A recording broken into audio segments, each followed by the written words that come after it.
स्वागत है सभी भक्तजनों का हमारे इस चैनल पर। और आपने अब तक देखा है कि रामायण के 10 भाग संपूर्ण हो चुके हैं।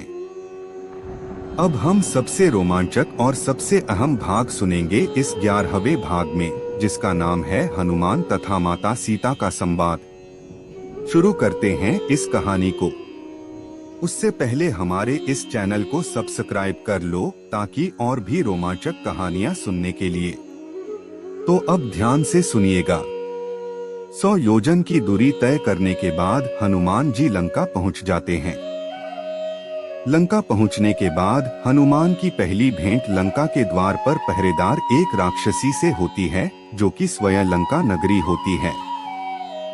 लंका में घुसने के लिए हनुमान जी अति सूक्ष्म रूप धारण करते हैं, लेकिन उसके बाद भी वह राक्षसी हनुमान को देख लेती है। वह हनुमान जी को लंका में प्रवेश करने से रोकती है, लेकिन हनुमान जी विराट रूप धारण करके अपने मुक्के के प्रहार द्वारा उसके नाक को तोड़ देते हैं। हनुमान जी के प्रहार से वह अधमरी हो जाती हैं और उनका रास्ता छोड़ देती है।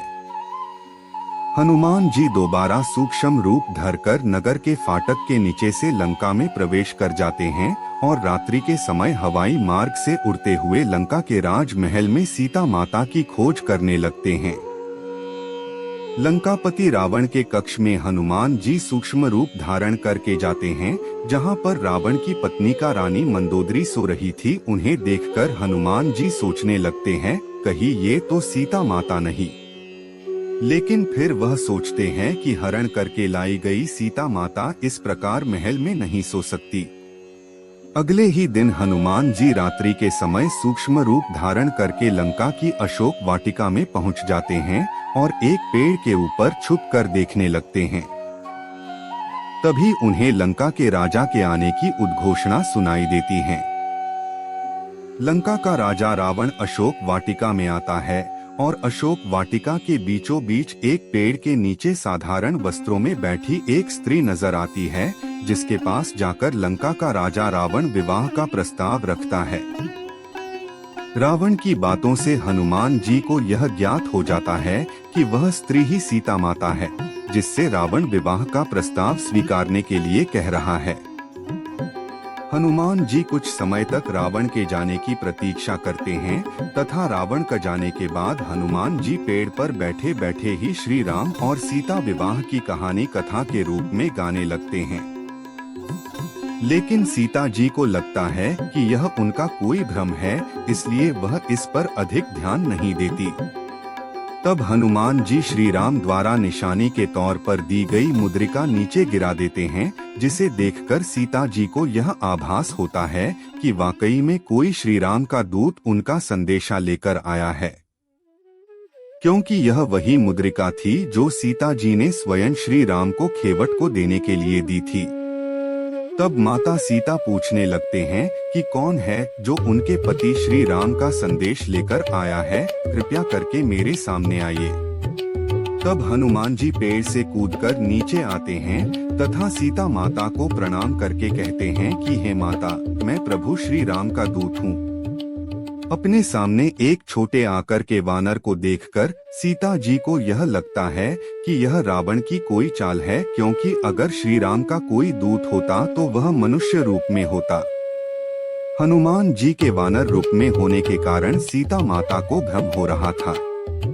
तब हनुमान श्री राम द्वारा दी गई मुद्रिका की बात उनको बताते हैं, जो कि केवल श्री राम और सीता जी को पता थी। हनुमान के इस कथन से सीता जी को हनुमान पर विश्वास हो जाता है कि वह वास्तव में ही श्री राम के कोई दूत है।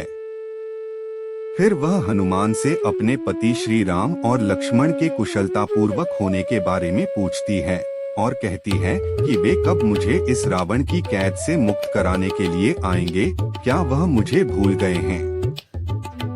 हनुमान जी उन्हें धीरज बांधते हुए कहते हैं कि श्री राम को आपके ठिकाने का पता नहीं ना, इसलिए अब तक इतना विलंब हुआ है। यदि श्री राम को पता होता तो वह कब की आपको यहाँ से मुक्त करा कर ले गए होते। तब हनुमान जी सीता माता को अपने साथ चलने के लिए कहते हैं, लेकिन देवी सीता अपने पत्नी धर्म के पालन हेतु पर पुरुष के साथ स्वेच्छा से जाने के लिए मना कर देती है। तब वह हनुमान को अपनी चूड़ामणि निशानी के तौर पर देती है और कहती है कि श्री राम ने मुझे यह विवाह के समय दी थी। हनुमान की जाने से पहले सीता जी से यह अनुरोध करते हैं कि उन्हें बहुत भूख लगी है और अशोक वाटिका में बहुत फल लगे हैं, इसलिए यदि आपकी आज्ञा हो तो मैं ये फल खाकर अपनी भूख मिटा लूं। तो सीता माता हनुमान को आज्ञा देती है और हनुमान जी वाटिका के फल तोड़कर खाने लगते हैं। इस प्रकार यह भाग यहीं संपन्न होता है। अब हनुमान जी के साथ क्या होगा? क्या वे रावण से दो हाथ करेंगे? क्या होगा? जानने के लिए जुड़े रहिए हमारे इस चैनल पर। तब तक के लिए धन्यवाद और सभी को मेरा जय श्री